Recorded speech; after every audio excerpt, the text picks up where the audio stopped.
Declare जानाय जि आनजाद जादोंमोन एपिएससि कन्डाक्ट खालामनाय आं बेयाव एसिएस रेंक 18 मोननो हादों आरो आं गणेश चन्द्र बर' आंनि गामियाव तुर्कियाविल आरो बिराद गोजोननाय मोन्दों आं मानोना जोंनि गामिनिफ्राय बा जोंनि ओनसोलनिफ्राय बिदि आनजादखौ क्लियार खालामनाय गैथ'वा आं फार्स्ट क्लियार खालामनाय हिसाबै बिराद गोजोननाय मोन्दों। नोंथांनि स्कुलिंआ बबेयाव जागायजेनदोंमोन? आं स्कुलिंखौ उत्तर थेफाकाट प्राइमारि स्कुलनिफ्राय खालामदोंमोन क्लास 5 सिम ओमफ्राय क्लास 6 खौ आं पकेमुरि एमइ स्कुलनिफ्राय खालामदोंमोन ओमफ्राय क्लास 6 नि उनावहाय आं जवाहर नवोदय विद्यालय कालाइगावनिफ्राय क्लास 12 सिम खालामदों। बेनि उनावहाय आं आंनि ग्रेजुवेसनखौ आइआइट खरगपुरनिफ्राय वेस्ट बेंगलावहाय खालामदों बिटेक ओमफ्राय मास्टार्सबो खालामदों आङो मास्टार्सखौ आइआइट गुवाहाटीनिफ्राय खालामदों। साबजेक्टआ आंना केमिकेल इन्जिनियारिंमोन। माखासे बुङो जे आर्ट्सफोराव थायोबा एसे टाफ जायोना बुंनो नंगौ नामा? माखासेयालाय बुंनायखौ खोनायो जे आर्ट्सआव लायोब्ला टाफ जायो होननानै नाथाय बे नङा स्ट्रिम जियानो जायाथों बे मोनसे माने हेंथा नङा स्ट्रिम साइन्स जाथों बा आर्ट्स जाथों बा इन्जिनियारिं जाथों बिदिनो गासैबो क्लियार खालामनो हायो जास्ट गावनि नाजानाया थानांगौ आरो साहस खालामनांगौ एग्जामखौ लिरनो थाखाय। बेनिफ्राय नोंथांनि देरहानायाव सोरनिबा एसे आन्दोआव थायो देरहानायनि इन्सपिरेसन थायो दा बेबायदिनो नोङो बे समाव सोरनि थाखाय? फार्स्टआवनो आंहा आइ आफा आरो फंबायखौ क्रेडिट होगोन मानोना बिथांमोना आंनि थाखाय बिराद सेक्रिफाइस खालामदों उन्दैनिफ्रायनो आं न'आव थानो मोनाब्लाबो बिथांमोना जेरै गारि गंसे सालायब्ला स्टेरिंखौ आं हमनांगौ नाथाय थावखौ बिथांमोना जुगान खालामदों आरो थिग बिदिनो आंनि लोगो बा आंनि स्कुलनिफ्राय आइआइटि सिम थांनायसिम जायफोरा आंनो कन्ट्रिबिउट खालामदों टिचार्स फेकाल्टिस आरो आंनि गामिनि रायजो राजा गासैखौबो आं साबायखर बावगोन। नोंथाङा जितु माने रेंक मोनबाय बे रेंकआव नोंथाङा बे रेंकखौ लानानै गोजोननाय दंना? आं जोबोद गोजोननाय दं मानोना आं बेखौ 18 रेंक फैगोन होननानै आं बेबो अपेन केटेगरियाव फैदों आं बेखौ माने एक्सपेक्ट खालामाखैमोन आं सानदोंमोन एसिएसखौ मोनगोन नाथाय बिदि रेंक मोनगोन होननानै आं माने एक्सपेक्ट खालामाखैमोन आरो। बांसिनानो बुङो माने आसाम सिभिल सार्भिसनि जि आनजाद बा एपिएससि बा इउपिएससिनि आनजादा बिराद टाफ जायो बे नंथारगोन नामा टाफ होननानै बिराद गोब्राब नामा बेयो? मोनसे मिसकनसेपसन दं बिराद गोब्राब होननानै नाथाय आं जुदि गामिनि गथ' सासे खेथियगनि गथ' जानानै जुदि बे आनजादखौ लिरनो हादों आरो उथ्रिसार जानो हादोंब्ला गासैबो हागोन जोंनि लाइमोन गथ'फ्राबो नाजानो नांगौ हायैनि खुरां जेबो गैया। नाजानाय थायोब्ला गासैबो गोरलै जायो। गासैबो गोरलै जायो।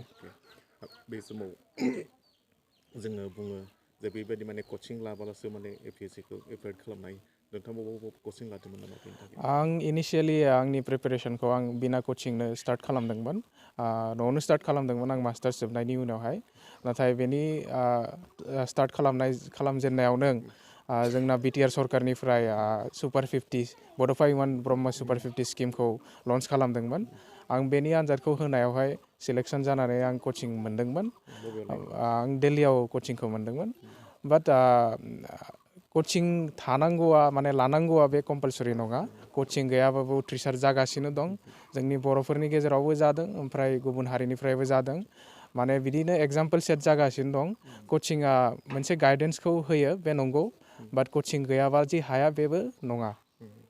हार्डवर्क आरो नाजानाय थानांगौ नंगौ।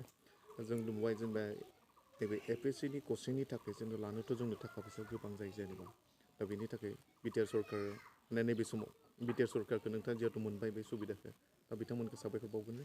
आं अभियासलि मानोना आंनि प्रिपेरेसनाव बिथांमोना जोबोद हेल्प खालामदों नट अनलि फाइनेन्सियेलि माने आंखौ थानायनिफ्राय जानायनिफ्राय बा फरायनायनिफ्राय बिथांमोना सापर्ट खालामदों आरो आंखौ बे टाइमाव बे सापर्टखौ नांगौ जादोंमोन आरो बे टाइमाव मोननायनि थाखाय आं दिनै उथ्रिसार जानो हादों नालाय आं गासैबो बिटिआर सरकारनि बे स्किमखौ जायफ्रा लादों आरो सरकारजों लोगोसे जायफोरा बे स्किमखौ बानायनायावहाय हेफाजाब होदों बा बेनि बिहाइन्ड दा सिनावहाय जाय दं सुबुंफोरखौ आं साबायखर बावगोन। दानि लाइमोनफोरा जोंनि बिसेसयै माने जोंनि बर' लाइमोनफोरा खालि माने बाइक दावरायनाय बा गाज्रि मुवा बेसादजोंसो बांसिन लोब्बा थानायखौ नुदों बिथांमोननिसिम नोंथाङा जिहेथु सासे जोंनि थाखाय सुबुं धोन दा बे समाव मा खावलायगोन?